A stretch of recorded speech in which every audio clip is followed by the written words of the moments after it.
Poder em Pauta, com Amanda Valeri. Olá, seja bem-vinda, seja bem-vindo ao Poder em Pauta, que agora é videocast, diretamente aqui dos estúdios da Rádio Cultura. Toda semana um episódio novo. E hoje a gente vai falar do julgamento da primeira turma do Supremo Tribunal Federal, que tornou réus o ex-presidente Jair Bolsonaro e mais 7 aliados, entre ministros e militares de alta patente. Então, para a gente esmiuçar como foi esse julgamento, a gente recebe Fabiana Alves Rodrigues, integrante do grupo de pesquisa Judiciário e Democracia do Departamento de Ciência Política da USP. Bem-vinda, Fabiana. Obrigada, Amanda. Só para a gente situar o nosso ouvinte espectador, Jair Bolsonaro e mais 7 pessoas, os ex-ministros e militares de alta patente, os generais Augusto Heleno, Walter Braga Neto, Paulo Sérgio Nogueira, Almirante Garnier Santos, o ex-ajudante de ordens, tenente-coronel Mauro Cid, além do ex-diretor da BIM, Alexandre Ramagem, e o ex-ministro da Justiça, Anderson Torres, se tornaram réus nesse julgamento, são acusados de golpe de Estado, abolição violenta do Estado Democrático de Direito, organização criminosa, dano qualificado contra o patrimônio da União e deterioração de patrimônio tombado. As penas máximas podem chegar a mais de 40 anos de prisão. Segundo a Procuradoria-Geral da República, eles formavam um núcleo de onde teriam partido as principais decisões e ações da trama golpista. Foi alguma surpresa o resultado unânime desse julgamento? Acho que não. Todo mundo apostava que ia ter recebimento unânime, inclusive porque todo mundo já tinha lido o relatório da Polícia Federal e a denúncia da Procuradoria-Geral da República, que tem muitos elementos de, no mínimo, esse lastro de provas para dar início a uma ação penal, que não é, como os ministros ressaltaram muito no julgamento, não é o momento para julgar as pessoas se elas são culpadas ou não. É só para ver se é hábil uma ação penal até início. Então, não precisa ter provas suficientes para condenar nesse momento. Então, por isso era muito fácil de apostar que eles iriam receber a denúncia. Desde 1889, nenhum presidente nem militares foram indiciados ou condenados pelo crime de tentativa de golpe de Estado. É válido, então, considerar esse julgamento como um marco para a justiça brasileira? Com certeza. Histórico e, inclusive, talvez no mundo vai ter poucos casos de um julgamento tão importante como esse. Para o Brasil não tem a menor dúvida, né? Seja pela ser a primeira vez um presidente está julgado por esse tipo de crime e por ter 3 generais e um almirante, né, como réus nesse caso. Outro ponto levantado por juristas durante essa semana do julgamento dos 2 dias, especialmente porque militares terem sido julgados por um tribunal civil. Mas lembrando que os crimes foram civis, não crimes militares. Esse é um ponto também que seria interessante a gente ressaltar, né? Uhum.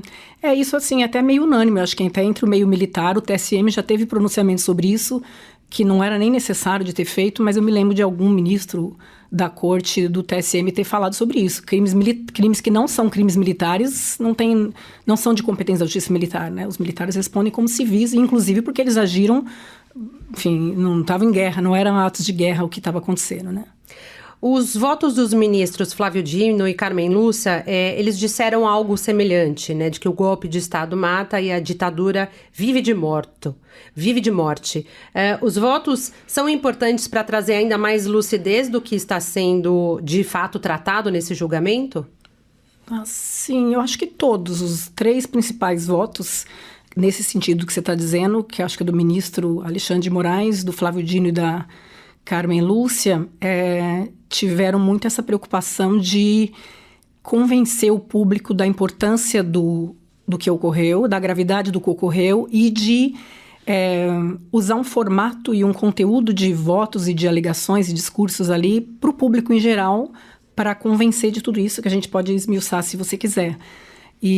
Mas tudo nesse sentido, de que as coisas não são estáticas. Esse é um tipo de acusação e um tipo de evento grave que, no caso, ocorreu, com certeza, né? E que a forma de apurar, a ministra, acho que ela teve essa grande preocupação de fazer uma referência de um livro, inclusive da professora Louise Starling, para contestar no debate público quando as pessoas querem achar num ato isolado se tem golpe ou não. Então, ela faz essa referência para indicar que o que a gente está fazendo é uma análise de trás para frente, ela fala, né? Então, de olhar no retrovisor da história. Olha no retrovisor e aí compara como se estuda o golpe de 64, pelo menos na abordagem da professora Louise Starling, que é excelente, é um processo, né? O golpe de 64 não foi só o março de 64. Ele é um processo que as pessoas estavam ali agindo na direção de produzir esse resultado. E ela faz esse comparativo para dizer que o 8 de janeiro é a mesma coisa. Ali era só um dos pontos de algo que tinha começado antes, né? E ressalta que o processo vai ser meio para isso, para identificar o que aconteceu antes, para que tenha chegado nesse resultado e quem foram os responsáveis, né? E o voto dela foi bastante didático, né? Com pouco famoso juridiquês, né? Quando a gente analisa os julgamentos do STF, tem muito juridiquês que os leigos poucamente conseguem entender, só que ela trouxe um voto bastante didático. Você acha que... Como é que você avalia o voto dela e qual foi, acho que o efeito prático mesmo para a sociedade que acompanhou? Uhum. Eu acho, não só o dela, né? É que o dela, ela enfatizou nessa questão do golpe não ocorre só num dia e fez algumas frases ali marcantes, né? Frases de efeito, até dá para fazer vídeos, são instagramáveis algumas frases ali de todos os ministros, né? Os famosos cortes, né? Então eu acho que eles tiveram muito essa preocupação. O julgamento, de um modo geral, eu acho que ele teve duas marcas.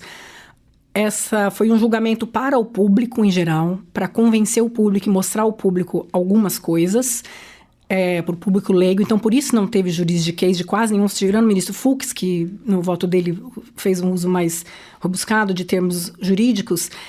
Os outros todos, eu acho que teve essa preocupação de ter uma informalidade, com vocabulários, não tem latim, não fica usando termos técnicos do direito penal, processo penal, artigos de lei, não ficaram citando nada disso.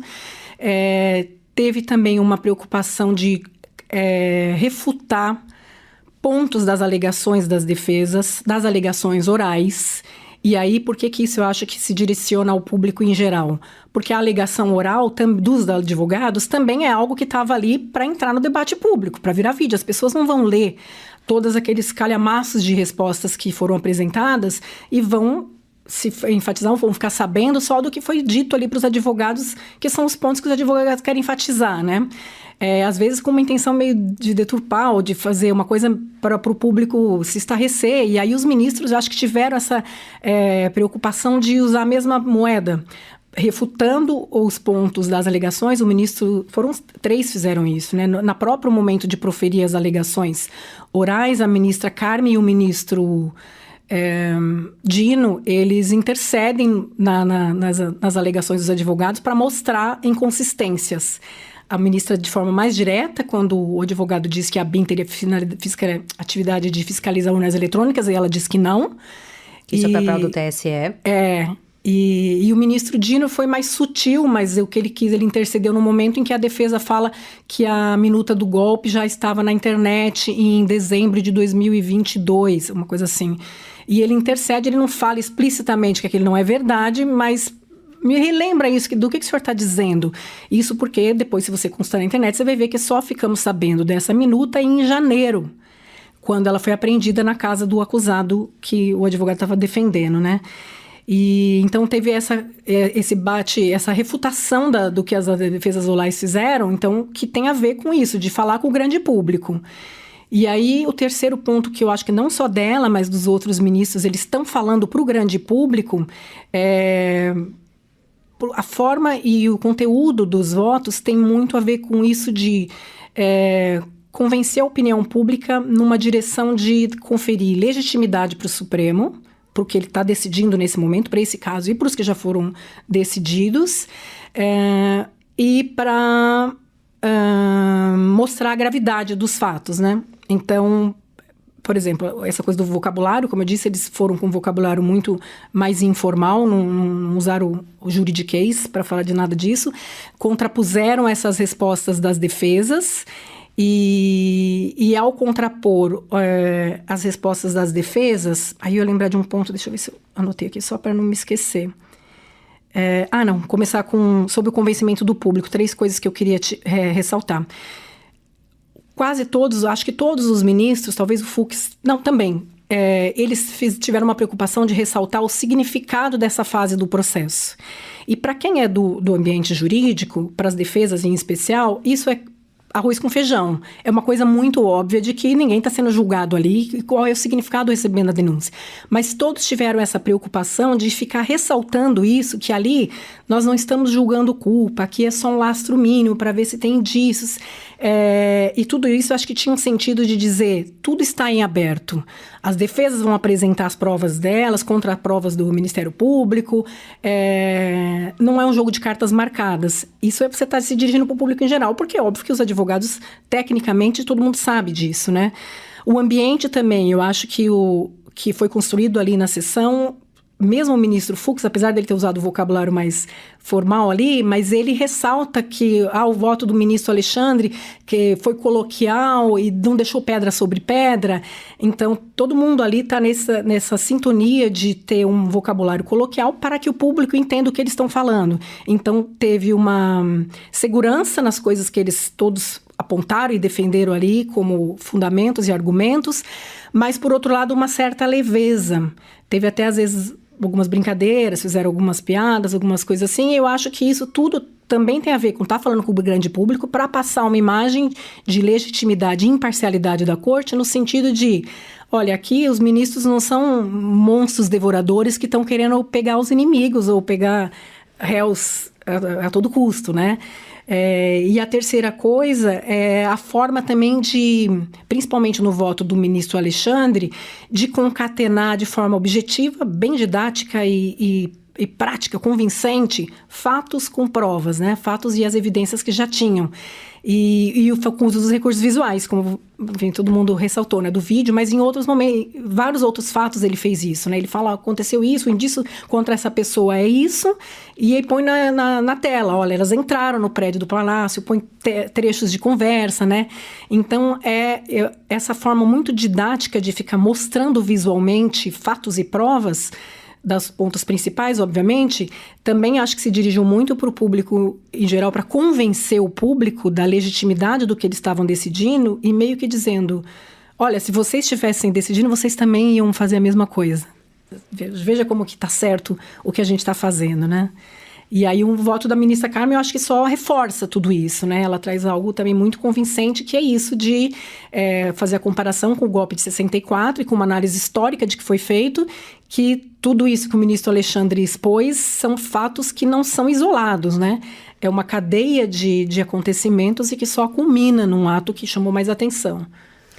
O ministro Luiz Fux foi, acho que, a voz mais divergente no primeiro dia de julgamento, ainda que tenha acompanhado integralmente o voto do relator, ele fez algumas ponderações. Foi algo pontual ou você acredita que o ministro pode ser uma voz dissonante nos próximos julgamentos sobre a trama golpista? Acho que tem um pouco ser um elemento meio confuso o voto dele, assim, porque ele não foi muito preciso do que realmente ele vai rediscutir e em que momento. Mas ele quis dizer que, olha, eu tenho algumas ressalvas, pelo menos sobre 2 pontos. Eu acho que teve 2 coisas ali que ele quis destacar. A primeira, e aí você consegue cogitar do que ele está dizendo pela forma como ele organizou o raciocínio e o que ele fez de referência teórica ali, né? Então, quando ele fala de dosimetria, e aí ele afirmou categoricamente, porque eu vou rever a minha dosimetria, e aí se refere ao caso em que ele pediu vista, né? Mas ele está tratando disso no momento em que ele fez referência a uma coisa que no direito e que nesses casos teve a discussão, de se as pessoas respondem pela pena dos 2 principais crimes, tem mais de 2, né? Mas tem 2 que são principais, que é o de golpe de Estado e o de abolição do Estado de Direito. Isso os ministros já tinham discutido antes e o ministro Fux estava seguindo a maioria, o voto do ministro Alexandre, de pelo menos até agora, todas as pessoas que foram individualmente responsabilizadas porque estavam no 8 de janeiro, responder pelos 2 crimes e somar a pena dos 2 crimes. E aí é nesse ponto que parece que é o objeto que ele está querendo rever. Não é se teve crime, se não teve, e se não teve pelo menos um dos 2. Então, pode ser que ele está querendo, com isso, ou dizer algo parecido com como o ministro Barroso tem votado, que o ministro Barroso só enquadra as condutas em um crime só. Ele enquadra só no crime de golpe. Mas, mesmo assim, as penas dele eu acho que dão 10 anos, se não me engano, uma última que eu consultei. Ou também pode ter... considerar que, cometeu os 2 crimes ao mesmo tempo. Ele não deixou claro se a tese dele vai ser igual a do Barroso ou essa de ser os 2 ao mesmo tempo, e aí ainda assim aumenta um pouquinho a pena. É a pena de um só, mas aumentada, que seria maior que a do Barroso. Eu acho que foi nesse sentido do que ele quis ressaltar, que não tem a ver com materialidade e nem com o caso concreto dos coordenadores, vamos dizer, apontados como coordenadores da ação golpista que estavam sendo julgados ali.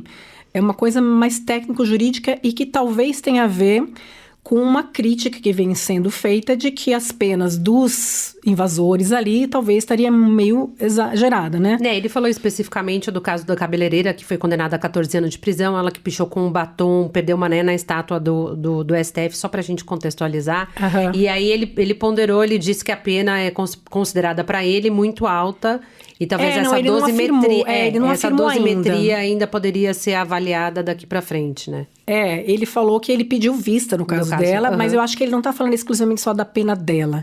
Como o caso dela chamou atenção, porque as militâncias digitais, enfim, e ela própria, a direita está soltando alguns vídeos, como se ela só tivesse... A única coisa que ela fez é estar na frente da Praça dos Três Poderes e passar o batom na estátua. E aí, realmente, se ela só tivesse feito isso, desceu na praça e fez o batom, 14 anos parece uma coisa meio exagerada. Então, no debate público, as pessoas olham e falam, gente, como o Supremo está fixando 14 anos? Mas o ministro Alexandre de Moraes, na mesma sessão, ele falou, não é por isso que ela está sendo condenada no voto dele. Ela estava nos acampamentos, já fazia bastante tempo, pedindo intervenção e invadiu os prédios, segundo o ministro. E aí, o ministro Fux, ele não refutou isso porque ele ainda não votou no caso. Uhum. Ele pediu vir, é um outro caso, assim. Quando ele fala que ele vai rever nesse caso, não é porque a pena dela, ela não invadiu. Ele vai analisar nesse caso para que nesse caso, pelo menos a minha interpretação foi essa, ele vai rever a tese sobre enquadrar as pessoas em um crime só nos 2. Nesses 2 crimes mais graves. Eu acho que foi isso, nesse sentido que ele quis já justificar, né? Por que ele pediu vista, porque essa tese de como enquadrar, talvez não, ele vai mudar, porque ele até falou de forma categórica, né? Você avalia, então, que ele pode considerar uma forma desproporcional das penas para quem praticou os atos de 8 de janeiro? É que até o ministro Alexandre de Moraes, durante o julgamento, ele disse alguns pontos interessantes, tanto no primeiro como no segundo dia, que as pessoas não estavam passeando ali na Praça dos Três Poderes, né? Houve uma organização antes, né? Então, acho que o questionamento aí que a gente chamou a atenção, que tal, aí eu gostaria de saber a sua avaliação, se a defesa dos réus pode pegar esse ponto essa pontuação do Fux e se debruçar nela daqui para frente durante os próximos julgamentos? Acho que por enquanto não. Acho que talvez nas redes sociais dê uma animada nas pessoas meio que cogitando que será que vai vir por aí? Será que vai vir algo bom para nós? Eu acho que as pessoas podem ter aberto uma certa esperança, super dúbia, porque não foi muito preciso o que ele disse. Você lê, você não entende direito a hora que eu li a transcrição assim para tentar entender do que exatamente ele está falando, mas eu acho que não é algo otimista para quem... para quem está querendo que sejam penas baixas, super baixas daqui para frente, ou que ele inocente as pessoas e trate como se fosse domingo no parque. Não, inclusive no voto ele ressalta, ele concorda com o ministro Alexandre e diz, Vossa Excelência foi muito didático, enfim, não deixou pedra sobre pedra. Isso significa que, ele está convencido de que tem muita prova de que aquilo ali não era realmente um passeio de domingo no parque. Mas e aí entra uma discussão de que em termos comparativos, aí eles ainda vão daqui para frente, eles vão trabalhar com os processos das pessoas que, em tese, deveriam pegar as penas mais altas, que são as pessoas que coordenaram, que organizaram. Para qualquer crime é sempre assim. As pessoas mais manés que executam, elas também são condenadas e pegam a pena do crime. Mané, em todo tipo de crime, é condenado. E mais quem coordena e tem ação intelectual, de manejar essas pessoas, tem a pena mais alta. E como os manés, vamos dizer assim, as pessoas que estavam ali nos atos executórios, pegaram já penas bastante altas, o Supremo vai ter que lidar com isso. Quão alta vai ter que ser a pena dos outros, né? E aí talvez não vai ficar meio desproporcional. Então, eu acho que é nesse debate de um senso de justiça quantitativa das penas comparativas em função de que cada um fez, que ele está com um certo incômodo, e aí o incômodo meio que se resolve juridicamente acolhendo uma tese, por exemplo, de que, não, vamos enquadrar só um crime, só o golpe, que aí a pena reduz, no caso do Barroso, por exemplo, ele reduz para 10. que também não é uma pena... Não é uma pena agora baixa, né? Agora vai sair todo mundo prestar serviço. Não é. As pessoas que invadiram vão pegar, 10 anos se seguir o voto uma dosimetria do Barroso, que aplica só um dos 2 crimes. Então, seria uma sinalização dele no sentido os limites dos atos preparatórios e efetivamente a tentativa de golpe? Esse ficou bem confuso, essa parte do voto dele, né? Eu acho que ele mais quis exprimir que tem um problema técnico nesse tipo de crime. Que quando você prevê que um crime, tentar fazer algo é um crime, você usa a palavra tentar, que juridicamente a gente chama de tentativa, que é antes de consumar o crime, como um crime consumado. E aí atrapalha a forma de você usar a dogmática jurídica, as teorias que o direito penal usa, de separar as fases dos crimes.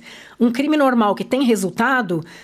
Só esses também, tem vários crimes que não têm resultado, e aí você não consegue separar nessas fases. Então, tem outros que não conseguem separar cogitação, preparação, execução e resultado, consumação e resultado. Alguns não têm resultado, alguns não precisam nem cogitar. Então, com relação a todos os outros crimes que a gente estuda há trocentos anos, já não aplica a todas essas fases, mas ele está incomodado com esses daí. Porque, realmente, se você consuma... A tentativa já é um crime consumado, não é o primeiro crime que existe isso. Tem outros no Código Penal e todo mundo aplica. O Supremo aplica, o STJ, todo mundo... Ninguém reconhece que é inconstitucional os outros crimes que são consumados no ato de tentativa. Mas, realmente, tem uma dificuldade de fazer um debate mais técnico sobre isso. E eu acho que é isso que ele ficou incomodado. E aí ficou soltando aquelas frases que são meio incompreensíveis, né? Até tentativa consumada, qual o ato do crime tentado consumado.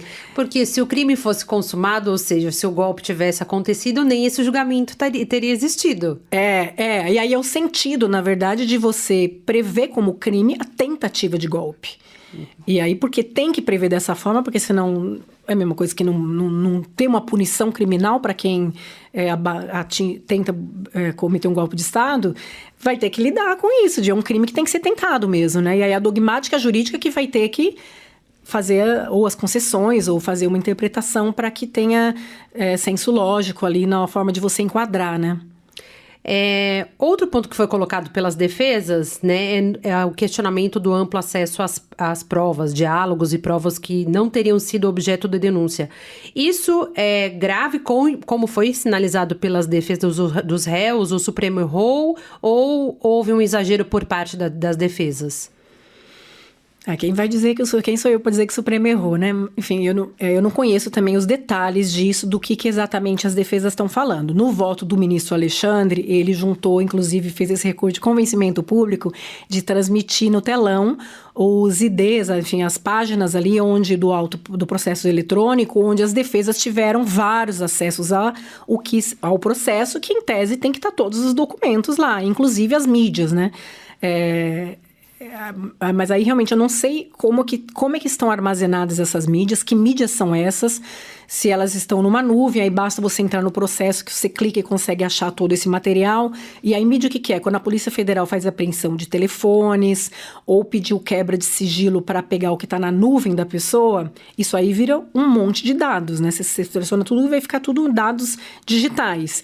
E eles não necessariamente são organizadinhos e bonitinhos, e quando você abre o seu Spotify ou o seu aplicativo de mensagem, ele organiza os dados que estão ali, todos 01, 01, 01, os dados são bagunçados na mídia, mas o seu aplicativo, ele faz você ler quem está falando, quem está respondendo, tem por nome. Nessa mídia apreendida, não necessariamente é tudo organizadinho assim, porque está na nuvem, está tudo bagunçado.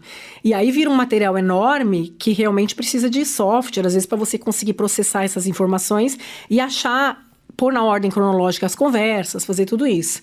Então, pode ser isso que as defesas estejam reclamando, de que tem bastante material em mídia e que é difícil realmente de olhar todos esses, e elas não tiveram tempo de refutar. Teve uma defesa que fala sobre isso, inclusive, que às vezes a polícia ou a procuradoria, não por maldade, mas pode colocar uma conversa, um diálogo, selecionando algumas falas, mas que se você olhar 5 minutos depois, uma outra conversa muda o sentido daquele diálogo como um todo, né?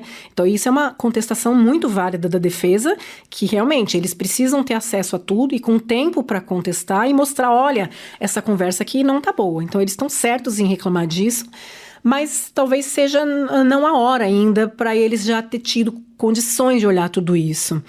Porque isso é tudo uma análise de mérito, agora que vai ter a fase de...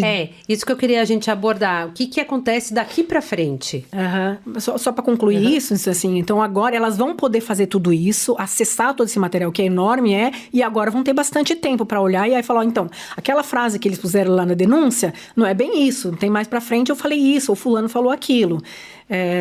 Porque agora, nesse recebimento da denúncia, de fato, ainda que eles pusessem essas frases, esse sentido não é bem assim, possivelmente ia receber a denúncia, porque a denúncia é se o MP tem um cheiro de crime ali e que você tem cara que você cometeu, tem que fazer ação penal. É na prova que produz isso, é na fase de instrução. Então, ainda que eles têm razão de reclamar, mas aí a justiça também tem uma certa razão de falar, olha, esse tempo você não ia adiantar você ter um tempo enorme para olhar isso, porque agora não tem que processar essa ação, né? E aí, as próximas fases, como você perguntou, recebida a denúncia, agora o ministro vai... tem uma fase de apresentar uma nova peça defensiva, então todo mundo vai apresentar uma nova defesa preliminar, que chama, porque o rito no Supremo é diferente dos processos normais nas varas comuns, né? Por isso que o recebimento da denúncia é tão formal, porque já alegou, os ministros já enfrentam tanto o Ministério Público como a defesa no recebimento da denúncia. Em geral, num processo, o juiz recebe a denúncia olhando só o MP, depois que ele vai ouvir a defesa. Então, como eles já fizeram isso, agora as defesas vão apresentar uma petição para juntar as testemunhas que elas querem ouvir, podem fazer alguns apontamentos, mas é o próprio ministro que vai julgar essa petição. E aí, se não tiver nada para justificar, o senhor tem que ser absolvido imediatamente, é uma prova super evidente de que o senhor não fez nada, o que é muito difícil, até nos processos com pouca prova, quem dirá esse, vai ser designada a fase de audiência. Então, são ouvidas as testemunhas de acusação, depois as de defesa, e depois são interrogados os réus. Primeiro os colaboradores, e depois os réus que não são colaboradores. Encerrado isso, se tiver perito, às vezes pode ouvir perito também nessa fase. Aí as partes vão dizer se elas querem fazer alguma diligência nova, pode ser perícia, pode ser ofício, pode ser juntar mais documento. E feitas essas diligências, vai para as partes fazerem aí sim a defesa final dela sobre tudo que foi apurado e argumentar por que elas entendem que tem que ser absolvido ou não, ou condenado com uma pena baixa, cada um vai trazer seus argumentos, né? E aí o Supremo vai marcar sessões para enfrentar tudo isso. E vai ser um pouco nesse formato que a gente viu agora. Tem as alegações do Ministério Público, depois das defesas, primeiro os colaboradores, aí sim o colaborador vai ter que ter essa ordem, o colaborador fala primeiro, depois as defesas, para daí seguir igual a gente viu, né? Quer dizer, primeiro tem o relatório do ministro, as sustentações, Ministério Público, colaborador, defesa, daí o voto do ministro relator e os votos seguintes, né? Especula-se que todo esse processo aconteça esse ano. Você está otimista com essa celeridade? As notícias estão dizendo que os próprios ministros estão fazendo esse cálculo, né? Então, inclusive porque para a gente pensar, né, que o ano que vem tem eleição geral. Para não ser esse julgamento não ser contaminado pelo clima eleitoral do ano que vem. Eu acho que esse talvez seja um motivo dos ministros adotarem um rito célere, que é o rito que, em tese, deveria ter coautodação. Se você seguir os prazos da lei, qualquer ação penal termina em 6 meses, né? Mas, às vezes, não dá. Tem muita gente para ouvir, tem muito depoimento, as partes ficam fazendo pedidos e as coisas se protelam, a justiça não dá conta. Mas como os ministros, exatamente por esse motivo que você levantou, que é muito razoável, vão preferir ou tentar fazer o julgamento rápido... É possível, com certeza, dá para se organizar, o Supremo tem estrutura e tem mostrado que tem para fazer rapidamente essa fase de instrução. Quem faz são juízes instrutores, né, juízes que trabalham em auxílio com o ministro, então que é uma fase que é a demorada, mas ele tem estrutura para fazer isso se acelerado, né, e terminar. Você acredita que esse julgamento pode pressionar o projeto de anistia no Congresso Nacional? O julgamento final ou o dia que a gente viu agora? Acho que todo esse processo, né? Porque já começou logo depois, de forma quase instantânea, após o resultado do julgamento da primeira turma, a oposição obstruiu os trabalhos na Câmara dos Deputados e nesta quinta-feira já disse que vai pressionar e que vai levar o texto agora em abril para tentar colocar regime de urgência. É um tema que já vem sendo debatido desde o ano passado, mas você acredita que pode aumentar ainda mais a pressão para que esse projeto ganhe força? Talvez eles se animaram um pouco com as dubiedades do voto do ministro Fux, porque um dos argumentos que eles tentam usar nessa coisa da anistia é de que as penas estão muito altas como discurso, né? Porque, na verdade, o que eles querem é conseguir ir para o Bolsonaro, o objetivo final é para o Bolsonaro não ser condenado, enfim, essa cúpula, e não exatamente os 2.000, sei lá quantas pessoas, 1.000 e tantas pessoas que já estão sendo condenadas, né? Mas no saldo total do julgamento, eu acho que não. Óbvio que sim, as pessoas usam aquele material como quiserem e vão tentar tirar o limão que der ali daquilo, né? Tirar a limonada que der daquele limão. Mas no saldo final, assim, toda essa preocupação dos ministros de ser um julgamento muito convincente, da seriedade, da gravidade, aquele vídeo que o ministro pôs para demonstrar a materialidade, ele é isso, é um discurso de convencimento para o público em geral. Olha, do que nós estamos falando? É muito grave, não tem ninguém ali fazendo domingo no parque. Você não vê um batom, ele tem várias frases sobre isso, né? Você não vê um batom ali, você não vê uma Bíblia. Ele faz bastante referência em vários pontos que ficaram marcantes e que a própria mídia, né, divulgou ao longo dos vídeos dos 8 de janeiro, né? São vídeos públicos, todo Sim. mundo sabe, aquelas imagens são públicas, né? Saiu em todas só ali tem uma edição de pegar vários trechos, mas nada ali é segredo. E as falas que eles vão falando sobre isso, de não tem batom ali, você não vê ninguém de batom, ninguém tá de Bíblia, ali não é um lugar de oração, quem quer orar não desce na Praça dos Três Poderes. Então todo mundo me ressaltou isso, e foi no saldo geral, então eu acho que ele não ajuda para o discurso ou a narrativa, vamos dizer assim, como as pessoas costumam usar, né, de quem está querendo defender a anistia. Inclusive porque até mesmo o voto do ministro Fux, você pode interpretar que, inclusive foi a imagem que ele quis passar, né, de que, olha, nós somos sensíveis aos casos concretos, a gente é capaz de ver se a gente errou.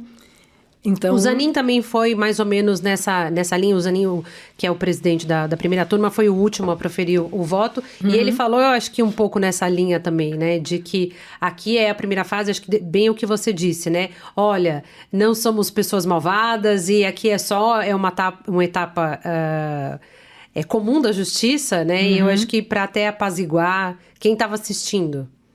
Sim, é para passar essa imagem. Então, nós não somos parciais. Todo mundo vai ter direito de se defender e cada um vai responder na medida da sua culpa, né?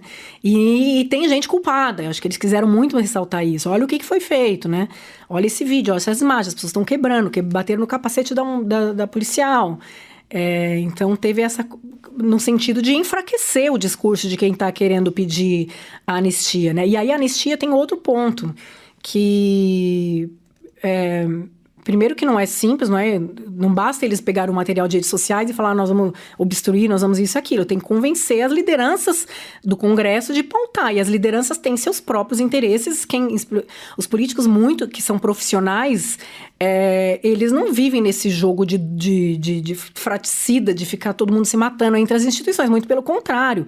Eles têm a prática de viver em harmonia com o Supremo. Eles sabem que eles têm foro no Supremo. Ali todo mundo se ajusta. Não tem essa estratégia meio destruidora dos bolsonaristas da extrema-direita, né? Então, quem define essas pautas, define isso, não necessariamente vai ceder para isso, para pautar essa anistia.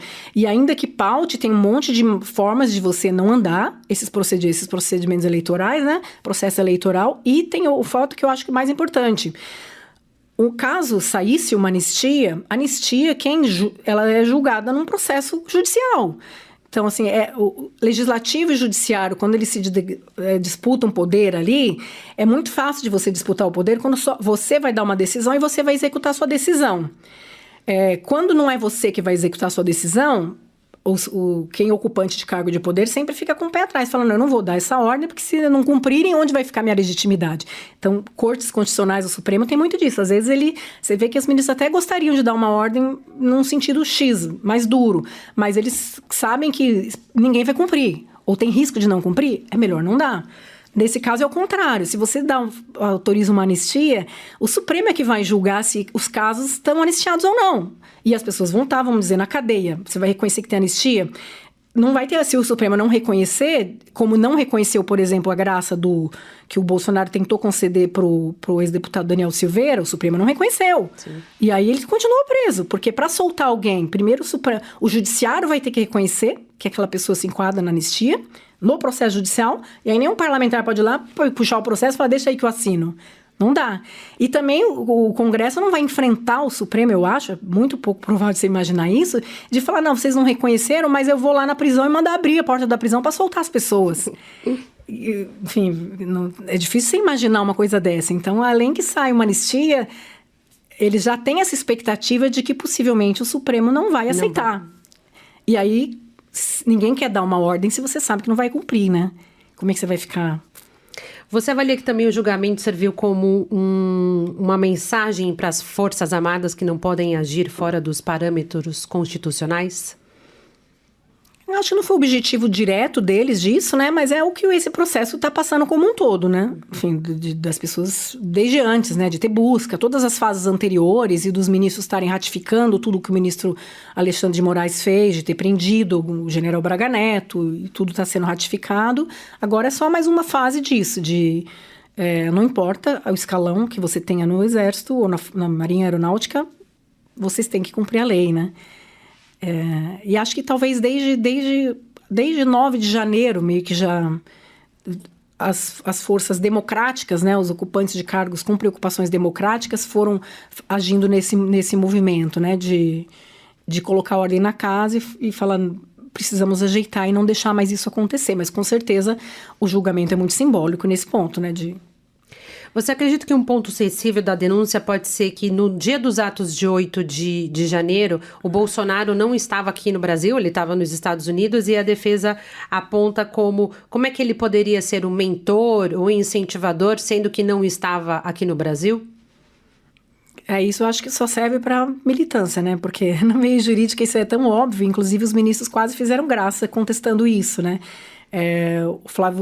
O Zanin, no final, o ministro Zanin fala sobre isso, e o Flávio Dino até intercede, dizendo, se fosse assim, um mandante de homicídio não responderia pelo homicídio que ele próprio mandou ou pagou para cometer, né?